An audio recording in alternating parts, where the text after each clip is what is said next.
Buyer or seller, who determines the market? We have all heard the real estate sayings, it's a seller's market, or it's a buyer in control. But which one is it? As a buyer or seller in today's housing market, have you ever wondered who determines the market? Hi, I'm Susie Stewerson with the Summit team. Seems like not a day goes by when we don't read or hear headlines on the housing market, whether it's in regards to mortgage rates, housing prices, or inventory. In fact, it can be quite confusing to either a buyer or a seller who is in the driver's seat. So what data do real estate professionals analyze when looking at the market? It is the supply and demand of inventory. Typically, when supply is low and buyer demand is high, it tends to be a seller's market. If there's an oversupply of listings, that can indicate a buyer's market. An oversupply of inventory shows demand has cooled, shifting the control to the buyer. To break it down even further, as a real estate professional, we look at the absorption rate of a specific area. What so-called experts say in regards to the absorption rate is that if there is less than 5 months supply of homes available, it's a seller's market. A 5 to 7 month supply indicates a balanced market, and anything more than a 7-month supply means it's a buyer's market. However, I do not exactly agree with this, as each area, neighborhood, and city and state will vary. For example, right now in my area, if a home is on the market more than 30 days, it's a sign that the home is probably priced too high. So although the experts have given their opinion on what traditionally a seller's market or buyer's market is, it's really imperative that you consult a seasoned, experienced real estate expert to show you the local data. Let's look at what has been happening nationally.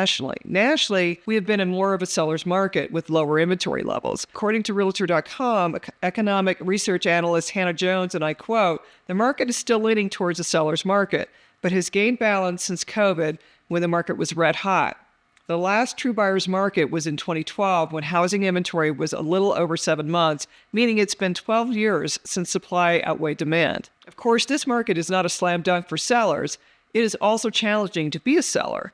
Most sellers hold a mortgage with a lower interest rate than today's rate. That means if they sell, they would be purchasing in a higher price market. So although it is more favorable to be a seller in today's market, sellers like buyers face higher rates and home prices too. In fact, experts say the market feels more like a limbo market where both buyer and seller feel conflicted about the overall economy. But either way, don't give up, as owning real estate is still the #1 way to build your net worth over time. If you would like more information on current inventory in your local area, home prices, and days on market, please reach out to us today.